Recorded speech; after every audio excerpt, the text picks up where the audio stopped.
Hello friends, welcome to our channel 4G education, free and quality education for all. మీ లక్ష్యంగా government job అని అడిగితే వెంటనే మా 4G education YouTube channel subscribe చేసుకోండి.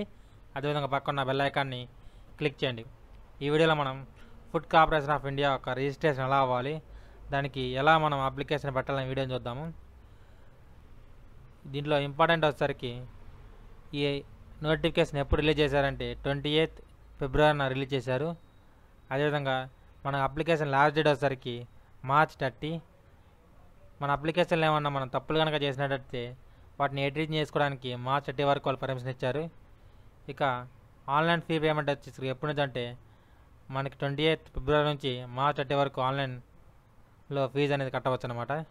ముందుగా మన FCAలో మన నెంబర్ని రిజిస్టర్ చేసుకోవాలి. అక్కడికి క్లిక్ హియర్ న్యూ రిజిస్ట్రేషన్ ఉంది చూస్తారా, అక్కడ రిజిస్ట్రేషన్లో మనం రిజిస్టర్ అవ్వాలి. First click here new registration కొట్టగానే కొన్ని బేసిక్ ఇన్ఫర్మేషన్ అడుగుతుంది. చూడండి, ఫస్ట్ నేమ్ కంపల్సరీగా ఫిల్ చేయాలి. ఫస్ట్ నేమ్ అనేది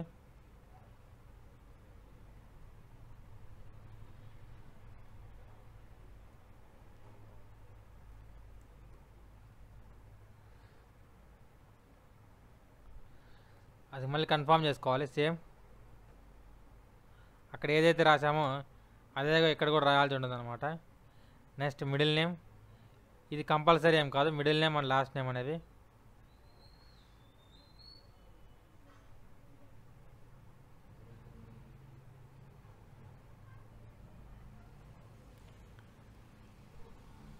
ఇవన్నీ మీ ఇంపార్టెంట్ ఏం కాదు,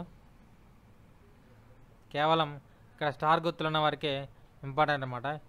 ఈ వీడియో కేవలం ఇప్పటి వరకు ఎవరైనా గవర్నమెంట్ జాబ్స్కి అప్లై చేయని వాళ్ళకి ఎలా అప్లై చేయాలని తెలుసుకోవడానికి ఈ వీడియో చేయడం జరుగుతుంది అనమాట. ఇక్కడ కింద మీకు ఫుల్ నేమ్ కనబడుతుంది కదండి, సమర్సింహారెడ్డి అప్రెడ్ అని, ఇలాగా మీకు వస్తుంది. నెక్స్ట్ వచ్చేసరికి మీ మొబైల్ నెంబర్ని ఇక్కడ నోట్ చేయాలన్నమాట. నెక్స్ట్ ఏం చేయాలి, మీ మొబైల్ నెంబర్ని నోట్ చేయాలి. ఆ తర్వాత మొబైల్ నెంబర్ని కన్ఫర్మ్ చేసుకోవాలి. ఆల్టర్నేట్ మొబైల్ నెంబర్ని కూడా ఇక్కడ రాయాల్సి ఉంటుంది. దాంతోపాటు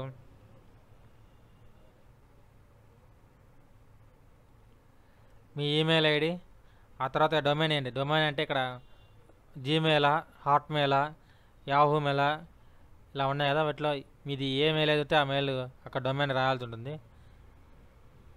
ఇలా రాసిన తర్వాత ఇక్కడ సెక్యూరిటీ కోడ్ ఉంది కదండి, ఆ మెయిల్ కన్ఫర్మ్ చేసుకుని సెక్యూరిటీ కోడ్ ఉంది కదా, ఆ సెక్యూరిటీ కోడ్ని టైప్ చేయాల్సి ఉందన్నమాట.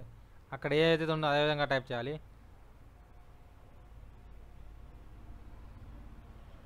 ఇలా టైప్ చేసిన తర్వాత మొత్తం నెక్స్ట్ సేవ్ అండ్ నెక్స్ట్ కొట్టాలన్నమాట. నెక్స్ట్ ఏం చేయాలంటే సేవ్ నెక్స్ట్ కొట్టాలి.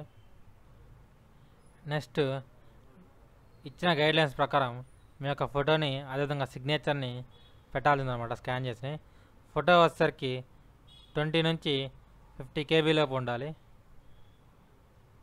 సైజ్ ఎంత ఉండాలంటే 20 నుంచి 50 KB లోపే ఉండవలసిందన్నమాట ఫోటో వచ్చేసరికి.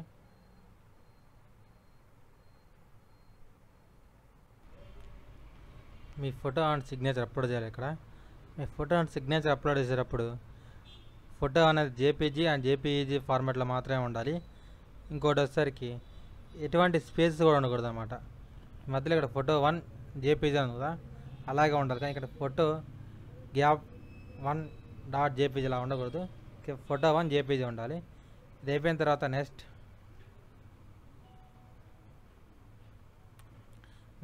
ఏం చేయాలంటే ఏ జోన్ సెలెక్ట్ చేసుకోవాలి.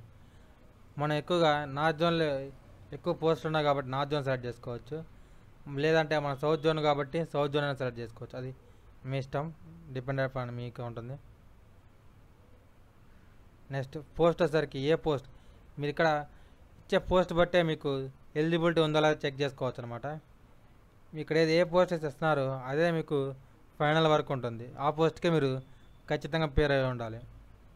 కాబట్టి జాగ్రత్తగా ఆలోచించండి.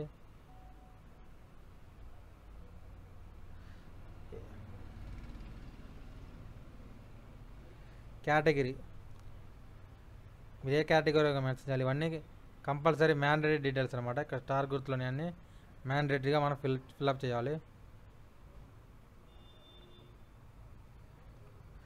మీకు ఏదైనా డిజేబిలిటీ ఉందా లేదని అడిగారు, ఉంటే ఉందని పెట్టండి. పెడితే అది ఏం డిజేబిలిటీ ఇక్కడ రాయండి కంపల్సరీగా. నెక్స్ట్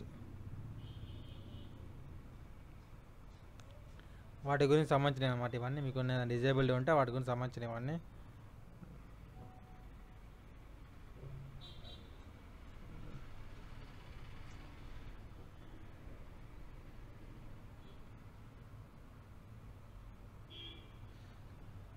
ఇవన్నీ కూడా వాటికి సంబంధించినవి.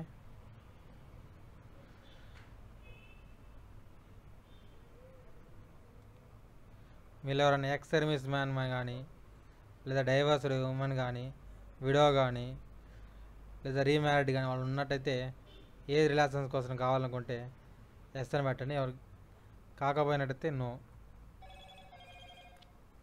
వీళ్ళు ఎవరైనా ఎక్స్ సర్వీస్ మ్యాన్ అంటే ఎక్స్ అని పెట్టండి, లేదంటే నో అని పెట్టండి.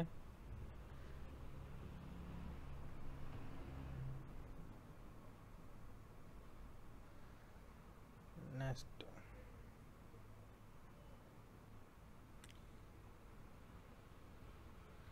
వీళ్ళు ఎవరైనా సర్వీసింగ్ డిఫెన్స్లో ఉన్నట్టయితే ఎస్ అని పెట్టండి, లేదా నో అని పెట్టండి.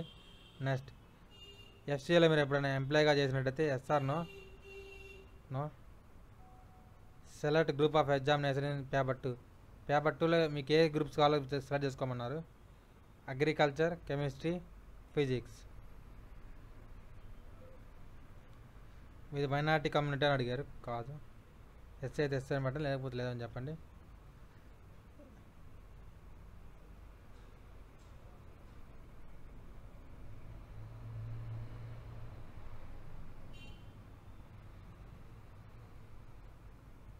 Nationality India.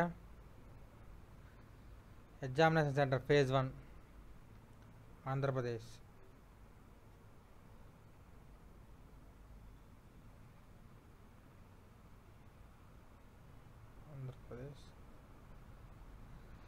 ఎగ్జామినేషన్ సెంటర్ 1 ఎక్కడ ఉండాలని అడిగాడు, గుంటూరు. మీ లొకాలిటీకి ఏ దగ్గర ఉండి అది పెట్టండి. నెక్స్ట్ ఫేజ్ 2 వచ్చేసరికి ఎక్కడ అడిగాడు, ఆంధ్రప్రదేశ్. మనకి ఎంత దగ్గరగా ఉంటే అంత దగ్గరగా పెట్టండి వాటిని. విజయవాడ, విశాఖపట్నం మీకు ఏది దగ్గర ఉంటుంది. Next date of birth.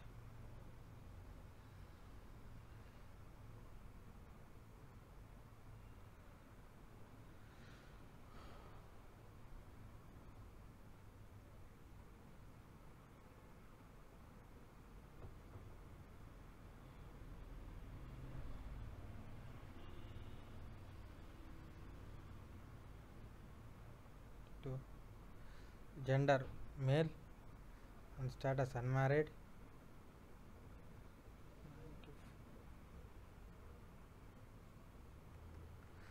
Father name,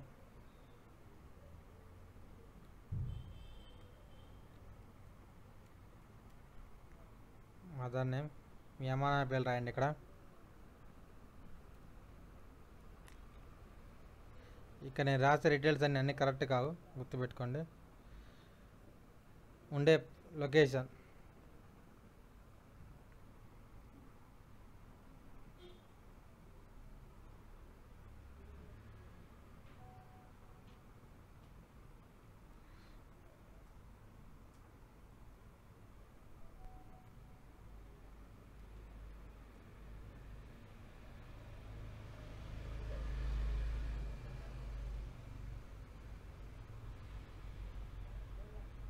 pin state,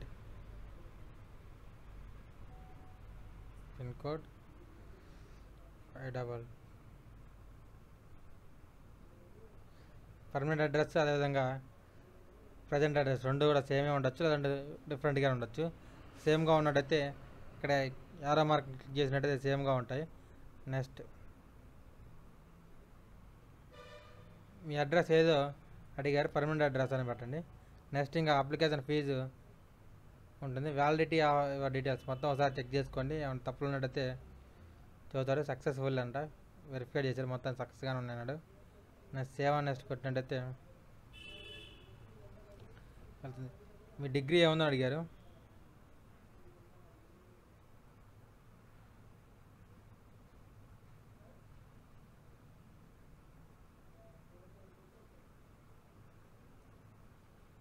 BE pass of year, ఏ ఇయర్లో పాస్ అయ్యారు కంపల్సరీగా రాయాలి, గుర్తుపెట్టుకోండి. మార్క్స్ ఎంత పర్సెంటేజ్తో మార్క్స్ పాస్ అయ్యారు.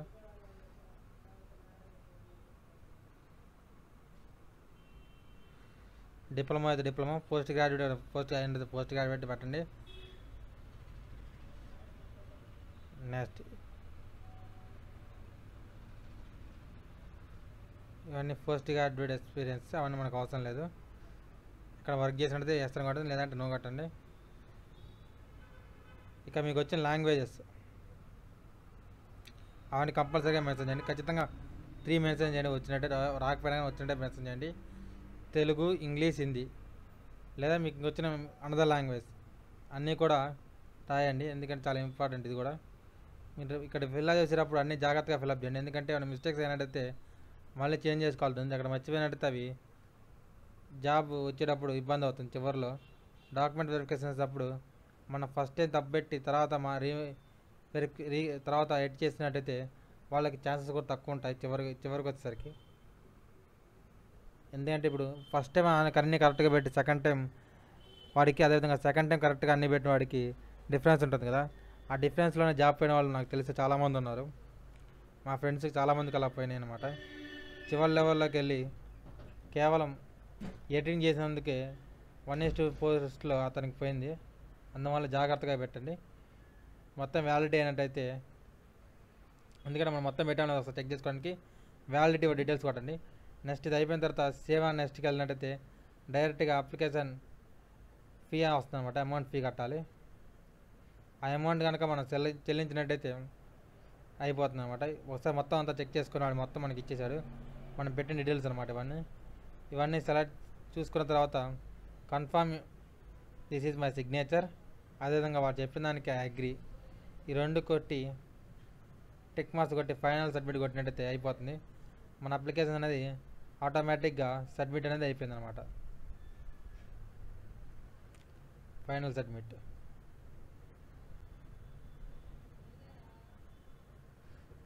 క్లిక్ హియర్ ఫోటో, ఇది కూడా మర్చిపోయాను. మొత్తం కొట్టినట్టయితే అయిపోయింది. ఇది మెయిన్ ఇంపార్టెంట్ అన్నమాట. అప్లోడ్ చేయాల్సింది లెఫ్ట్ హ్యాండ్ థంబ్ ఇంప్రెషన్, అదేవిధంగా హ్యాండ్ రిటర్న్ డిక్లరేషన్, ఈ 2 కూడా చాలా ఇంపార్టెంట్ అన్నమాట. గైడ్లైన్స్ అప్లోడ్ డాక్యుమెంట్ అనేసరికి ఖచ్చితంగా చూడండి.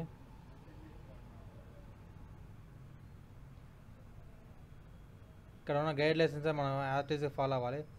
మన ఫొటోస్ కాదండి, గుర్తుపెట్టుకోండి. క్యామ్ స్కానర్ కానీ లేదంటే వాళ్ళు చేసే స్కామ్ గురించి కూడా తీసుకోండి. ఇక్కడ వచ్చే జీపీజీ కూడా డిక్లరేషన్, హ్యాండ్ రిటర్న్ డిక్లరేషన్ కావాలి.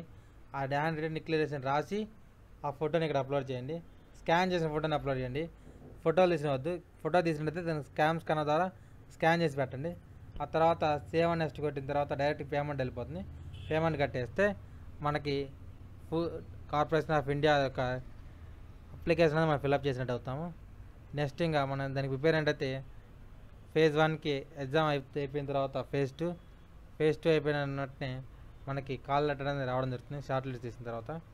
All the best everyone.